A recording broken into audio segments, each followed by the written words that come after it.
দর্শক, একটা সুখবর। সৌদি আরবে ভর করে আবার বাড়ছে বিদেশে কর্মসংস্থান। প্রথম আলোর একটি রিপোর্ট, সেই রিপোর্টে বলা হচ্ছে এবছর বিদেশে যাওয়া কর্মীর 60% গেছে সৌদি আরব।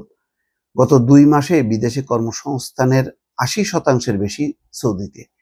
প্রতিদিন 3 থেকে 4 হাজার ভিসা ইস্যু হচ্ছে, এটা সৌদি দূতাবাস থেকে জানানো হয়েছে। তার মানে 3-4 হাজার করে প্রতিদিন লোক যাচ্ছে। এটা সাংঘাতিক রকম সুখবর।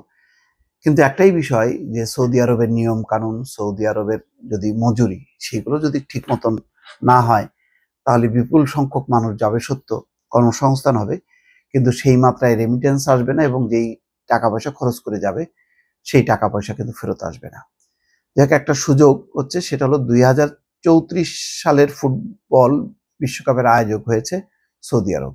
এটাই হচ্ছে মূল কারণ। এখন অনেক অবকাঠামো নির্মাণ করতে হবে, শ্রমিক দরকার প্রচুর। আর বাংলাদেশ হচ্ছে সবচেয়ে সস্তা শ্রমিকের দেশ, সুতরাং এই দেশটির প্রতি হয়তো তাদের এখন বিশেষ মনোযোগ আছে। তারপরে আবার যখন প্রয়োজন ফুরাবে তখন দুর্যোগ শুরু হবে, এটাই হয় আর কি আমাদের জন্য। দেশটিতে ফুটবল অবকাঠামো নির্মাণের প্রস্তুতি শুরু হয়েছে, এতে কর্মীর চাহিদা আসছে নিয়মিত।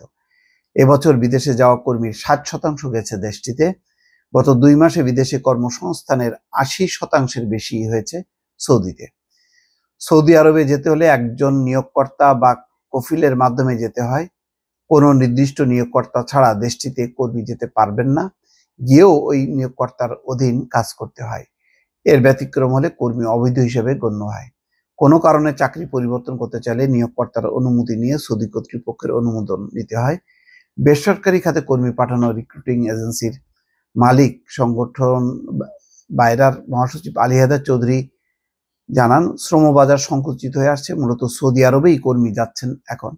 দেশটির অবকাঠামো নির্মাণে কর্মীর চাহিদা আসছে, এটি ধরে রাখতে 2 দেশের কারিগরি কমিটির সভা ডেকে বিদ্যমান সমস্যা সমাধান নিয়ে আলোচনা করা উচিত। অভিবাসন খাতে বেসরকারি গবেষণা প্রতিষ্ঠান রামরু বলছে, শ্রম বাজারের অন্যতম চ্যালেঞ্জ হলো একক দেশ নির্ভরতা। একটা সময় কোনো দেশে বিপুল হারে কর্মী যেতে শুরু করে, এরপর নানা সমস্যা তৈরি হওয়ার পর ওই শ্রম বাজার কয়েক বছরের জন্য বন্ধ হয়ে যায়, আরেকটি দেশে কর্মী পাঠানো শুরু হয়। এইভাবে ঘুরে ফিরে হাতে গোনা কয়েকটি দেশের শ্রম বাজারে সীমিত হয়ে আসছে বিদেশি বাংলাদেশিদের কর্মসংস্থান, মাত্র কয়েকটা হাতে গোনা। আসলেই এর বাইরে কিন্তু নতুন নতুন এমন কোনো দেশ হয়নি যারা সৌদি আরব বা সংযুক্ত আরব আমিরাতের বিকল্প হিসেবে সামনে আসছে। প্রবাসী কল্যাণ মন্ত্রণালয়ের সচিব রুহুল আমিন বলছেন, বাজার সম্প্রসারণে নিয়মিত চেষ্টা চলছে। ব্রুনেই চালু করা হয়েছে, রাশিয়ায় কর্মী যাচ্ছেন, মালয়েশিয়ার শ্রম বাজার চালু করতে শিগগিরই সভা হবে 2 দেশের। ইউরোপে দক্ষ কর্মীর চাহিদা বেশি, তাই দক্ষতা বাড়ানোর উপর জোর দেওয়া হয়েছে। এগুলি সবই পরিকল্পনা, এগুলি পরিকল্পনা কবে বাস্তবায়ন হবে এখন সেটি দেখার বিষয়। দর্শক, ভালো থাকবেন। আল্লাহ হাফেজ।